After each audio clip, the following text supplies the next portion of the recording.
Hello everyone, and welcome to my General Hospital official channel. I hope everyone is having a wonderful day. Before we begin, please hit the subscribe button and give this video a thumbs up. Soaps.com has the most recent General Hospital spoilers from Monday, September 16th to Friday, September 20th. Alexis has been arrested, but this has just made everyone around her more motivated than ever to establish her innocence. Meanwhile, Ned vents to the wrong lady, Lucky's condition worsens, and Jason and Anna get up in danger while attempting to bring Lulu's sole hope of survival home. In today's recap, Sonny and Rick eventually meet paths, and things proceed as expected. Tracy is also forced to confront a terrible reality. Alexis' arrest has sent shockwaves through Port Charles. She and Sam try to figure out what really happened the night Jagger was murdered, while Kristina gets upset when she calls her sister Molly. Tracy brushes heads with Cody's new girlfriend, Sasha, and there could be more going on than meets the eye. In today's recap, Trina receives sound advice, and Willow reveals her secret to a friend. Sam's years of experience as a private investigator may be paying off when she develops a theory that could help clear her mother's name. At the same time, Alexis makes a big sacrifice. Sonny approaches Molly and presents a challenge. Will she rise to face it? Nina has some feelings she wants to express, and she chooses to do so with Sasha. What inspires Drew to take action? In today's recap, Elizabeth confirms the anomalies in Heather's blood tests, and Sonny hires Martin to represent Alexis, who discovers Heather is her cellmate. Rick looks at Elizabeth, who makes a point at the nurse's station. Alexis thought she knew what to anticipate, but given how surprised she is by what happens, we suspect she was not prepared. Her life in pictures, as Maurice Bernard's daughter approaches 30, she reflects on notable occasions ranging from being her father's mini-me to becoming a proud mother. Trina and Portia haven't spent much time together as mothers and daughters lately, but they'll make up for it today. Rick has some unpleasant news. But to whom will he need to deliver it? Is Jason's absence related to Sonny's employment of a new employee? Or is this about not letting Alexis face justice for the murder he committed? With Lulu's future in stake, Anna and Jason team up to find Lucky. But will their expedition be successful? Will Rick and Elizabeth's meaningful talk help them decide whether to pursue a rekindled romance? Gio travels to meet someone, hat in hand. Dante and Isaiah have the opportunity to assess one another. Read Kelly Monaco's emotional commitment to the late Billy Miller. Wherever Anna and Jason go, disaster follows. So it's not shocking that they're marching right into danger. Robert wants answers, but we believe Brennan will be reluctant to deliver them. Ned complains to his wife. Wait, that isn't correct. Rather than turning to Olivia, he is ranting to her predecessor, Lois. Is Sonny finally going to be punished for one of his crimes? Take a look at how many he has gotten away with over the years. What's got Willow on edge? Curtis has to make a major, critical decision. Kristina sobs at Felicia's office, expressing her feelings of emptiness.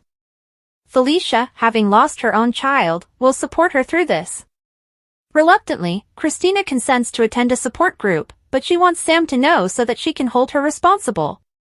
With a sense of being bereaved, Kristina starts crying. Felicia informs her that there isn't a schedule. She's there now, receiving assistance. Kristina can't get over it, but she can learn to live with it. However, how does she deal with her remorse for visiting Ava's hotel room? She worries that Molly is correct and that she is accountable. Although Kristina did not leap out of the window, she was responsible for creating the conditions that resulted in the accident. Felicia uses the term accident with emphasis.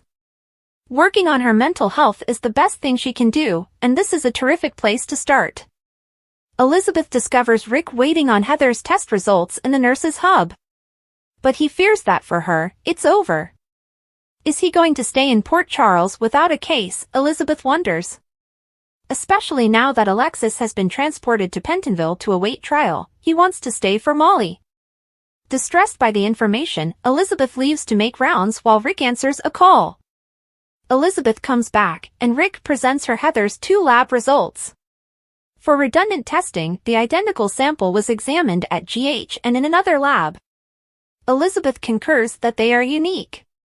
The outside lab indicates far lower cobalt levels. She tells him there's a big problem and that he get the tests redone. Martin visits Sonny after learning from Brick that Sonny wants him to speak on behalf of Alexis.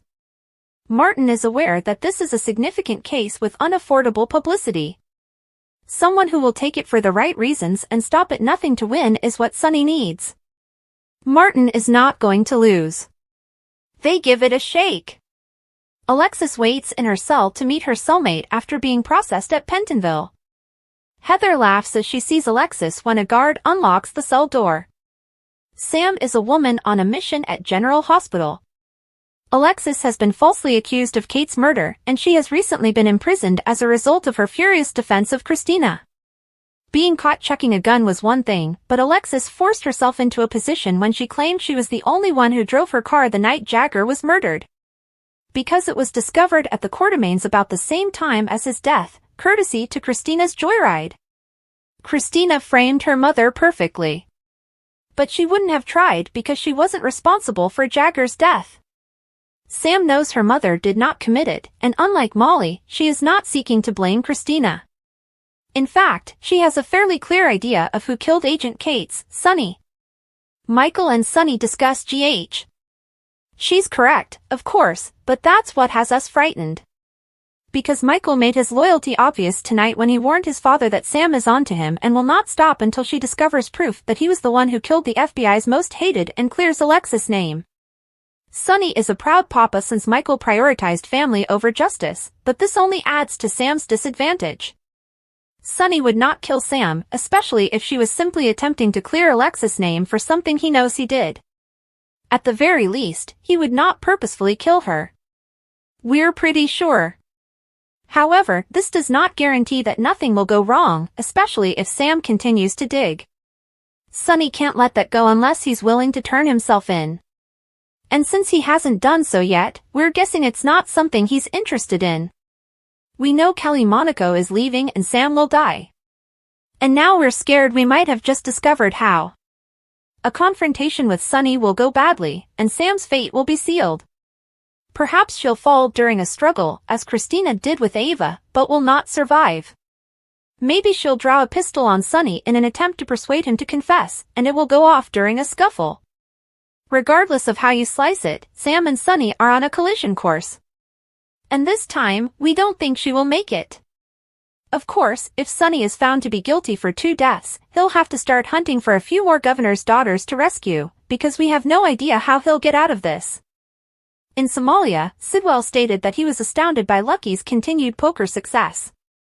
Sidwell stated that he took satisfaction in knowing that Lucky would finally lose, and he could then kill Lucky. Sidwell quickly proclaimed that Lucky's luck had run out, but a goon interrupted them before Sidwell could act on his threat. While Sidwell spoke with his goon, Lucky played the cards to ensure his victory. On the other side of the room, the goon informed Sidwell that diamond mines were running low. Sidwell unexpectedly shot the goon and directed Lucky to seek for the deceased. Lucky rummaged through the goon's pockets and found raw diamonds. Lucky handed over the jewels to Sidwell. Moments later, a goon entered the cell to retrieve Sidwell.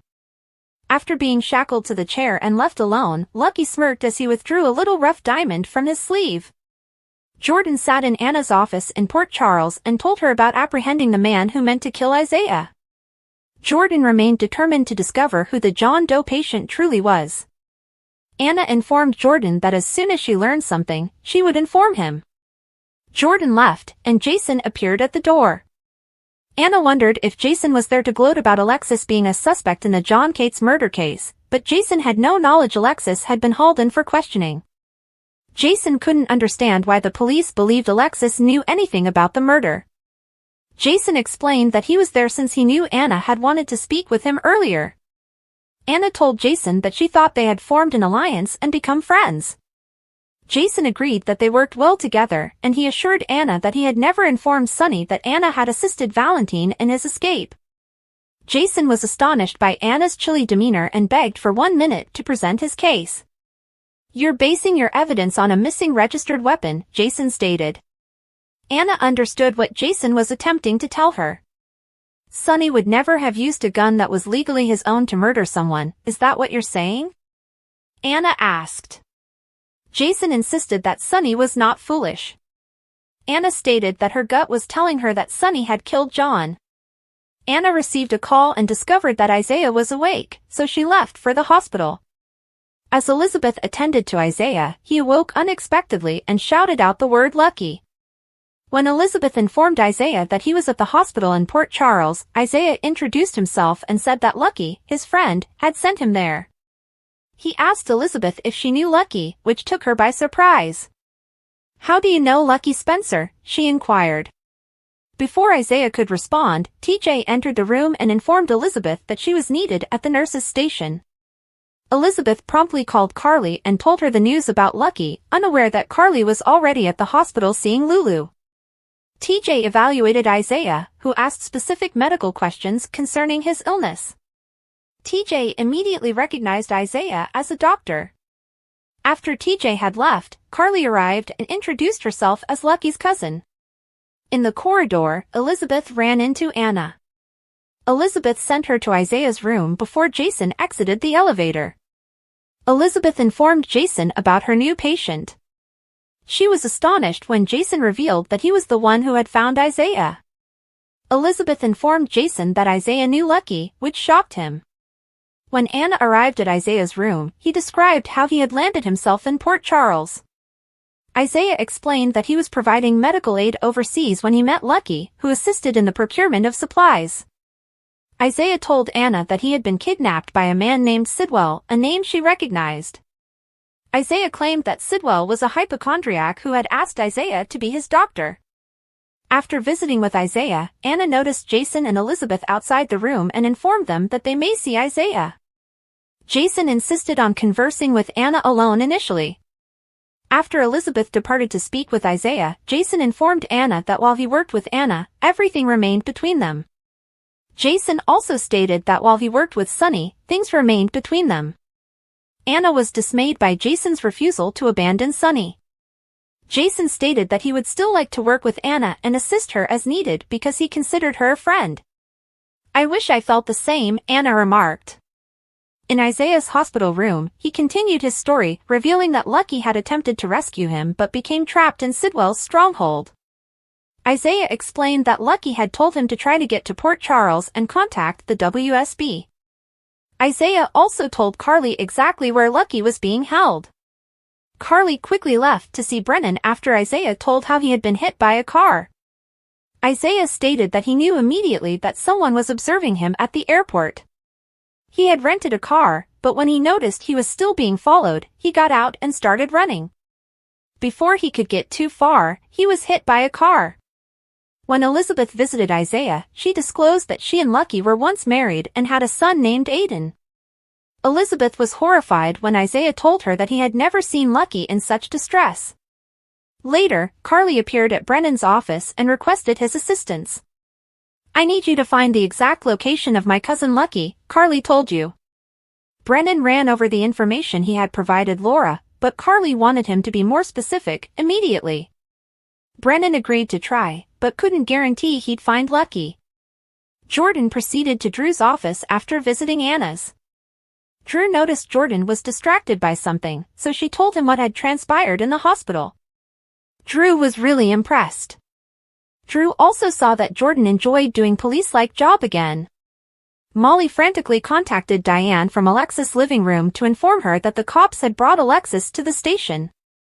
When Michael and Kristina returned, Molly informed them that Alexis was being questioned about John's death. Molly explained that Alexis had been spotted tossing a gun from the footbridge. Kristina attempted to speak, but Michael flashed her a look. Molly recognized Michael's expression as an attempt to keep Kristina silent. Molly insisted Kristina reveal all she knew. "Kristina, I am not an idiot," Molly explained. Molly was shocked to find that Kristina had visited the baby's burial the night before. Molly felt confident Kristina was hiding something, so she departed to speak with TJ. Molly arrived in TJ's workplace and raged over Kristina. "My mom is at the police station right now, and I think she's about to be arrested for something Kristina did," Molly told me. Molly informed TJ what had transpired when the cops arrived at Alexa's home. She claimed she could tell Kristina and Michael were hiding something. Michael? The same person that gives TED Talks when people aren't honest with him about truth and honesty? Is that Michael? TJ asked. Molly stated that she believed Kristina was responsible for John's death based on circumstantial evidence. Kristina returned to Alexa's house and questioned Michael why he had not permitted her to tell Molly the truth. Michael insisted that telling the truth would get Kristina and Sonny in danger. Kristina insisted on doing something to aid Alexis. Michael tried to reassure Kristina that Alexis would be okay without her. Kristina posed one question. She knew she hadn't killed John, and she was certain Alexis hadn't, but she knew Molly wouldn't believe her. How about you? Why do you believe me? Kristina asked Michael. Thanks for watching. If you like this video, so please don't forget to subscribe my channel and don't miss any update.